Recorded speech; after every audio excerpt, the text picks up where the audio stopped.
Dimas bukanlah orang yang percaya pada hal-hal gaib, setidaknya sebelum kejadian yang dialaminya pada tahun 1995. Pada masa itu, Dimas adalah seorang jurnalis muda yang ditugaskan untuk meliput tentang bangunan-bangunan bersejarah dan cerita-cerita misteri di sekitarnya. Salah satu tempat yang harus ia kunjungi adalah sebuah hotel tua di daerah Gombel, Semarang. Hotel ini dibangun pada tahun 1970 dan pernah menjadi tempat mewah yang ramai dikunjungi turis lokal dan mancanegara. Namun, keanehan yang sering terjadi di sana membuat hotel tersebut akhirnya ditinggalkan pada tahun 1982. Hotel itu terkenal dengan penampakan hantu dan kejadian supranatural. Para pegawai sering kesurupan, tamu-tamu melihat penampakan genderuwo, dan ada kamar yang tiba-tiba berantakan tanpa sebab. Penduduk lokal percaya bahwa tempat itu angker karena dibangun di atas bekas kuburan orang Tionghoa yang diratakan pada masa penjajahan Belanda. Ada juga yang mengatakan bahwa lokasi itu merupakan pusat kerajaan gaib.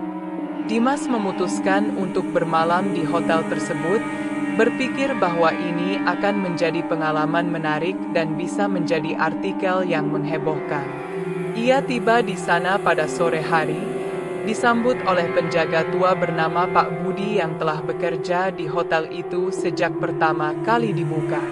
Pak Budi memperingatkannya tentang keanehan yang mungkin akan terjadi, tetapi Dimas hanya tertawa dan mengatakan bahwa ia tidak percaya pada hantu. Malam pertama berjalan dengan tenang. Dimas berjalan-jalan di sekitar hotel yang sudah mulai rapuh dan ditumbuhi tanaman liar. Bekas kemewahan masih terlihat di sana-sini, membuat suasana semakin suram dan misterius. Bau busuk tiba-tiba tercium di udara, membuatnya merasa tidak nyaman. Saat malam semakin larut, ia memutuskan untuk kembali ke kamar dan menulis catatan. Namun, ketika ia sedang mengetik di meja, tiba-tiba lampu kamar berkedip-kedip.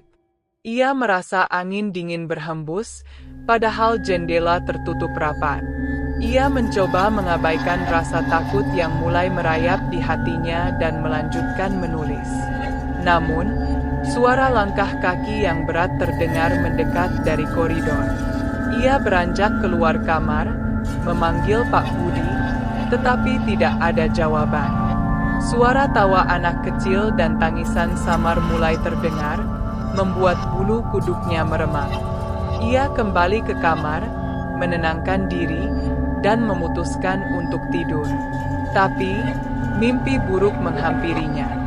Ia melihat seorang pria berdiri di ujung ranjangnya, menatap dengan mata kosong. Ketika ia terbangun dengan keringat dingin, ia mendengar suara tangisan seorang wanita dan tawa anak kecil. Dimas tidak bisa tidur lagi malam itu. Saat fajar menyingsing, ia bertemu kembali dengan Pak Budi di lobi. Dia tampak khawatir melihat wajah Dimas yang pucat. Dimas menceritakan semuanya padanya, dan Pak Budi hanya mengangguk pelan, seolah-olah itu adalah hal yang biasa terjadi. Dia kemudian menceritakan tentang seorang ayah yang membunuh keluarganya sebelum bunuh diri di salah satu kamar hotel. Kamar itu sekarang terkunci rapat dan tidak boleh dimasuki.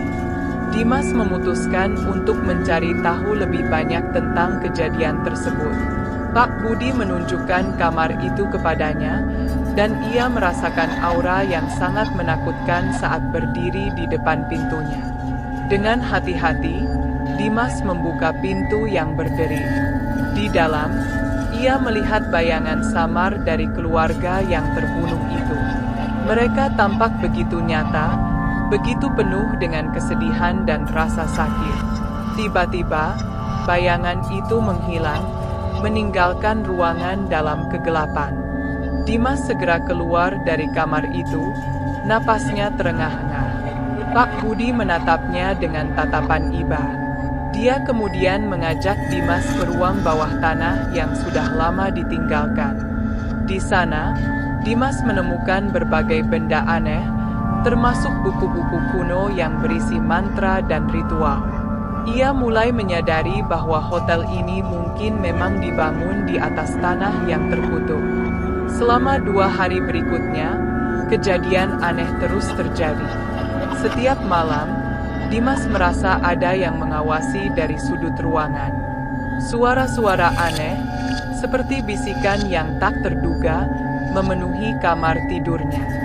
Ia mendengar suara-suara aneh, melihat bayangan-bayangan gelap, dan merasa ada yang mengawasi setiap gerakannya.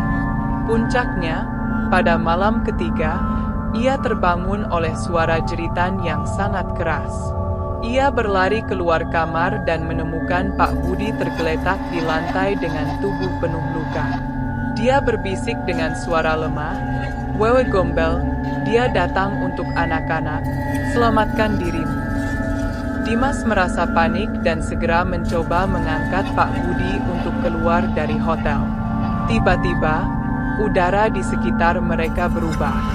Angin dingin berhembus kencang, dan di koridor, bayangan besar muncul, bergerak mendekati mereka dengan tawa yang mengerikan. Dimas meraih Pak Budi dan berusaha membawanya pergi, namun bayangan itu semakin dekat, meraih dengan tangan-tangan kegelapan. Mereka berlari menuju pintu keluar, tetapi setiap langkah terasa semakin berat, seolah-olah ada kekuatan yang mencoba menarik mereka kembali. Dengan sisa tenaga, Dimas berhasil menyeret Pak Budi keluar dari pintu hotel, dan bayangan itu menghilang, meninggalkan mereka dalam keheningan yang menakutkan. Keesokan harinya, Dimas melaporkan kejadian tersebut ke polisi. Namun, ketika mereka datang untuk memeriksa, mereka tidak menemukan apa-apa. Hotel itu terlihat tenang dan kosong, seolah-olah tidak pernah ada yang terjadi. Pak Budi juga menghilang tanpa jejak. Cerita ini selalu menghantui pikirannya. Dimas menulis tentang pengalaman ini, tetapi tidak ada yang percaya. Mereka menganggap itu hanya cerita horor yang dibuat-buat. Namun, Dimas tahu apa yang ia lihat dan rasakan. Wewe Gombel dan roh-roh yang terperangkap di hotel itu nyata. Hingga hari ini, ia masih merasakan ketakutan setiap kali mendengar suara langkah kaki di koridor yang sepi.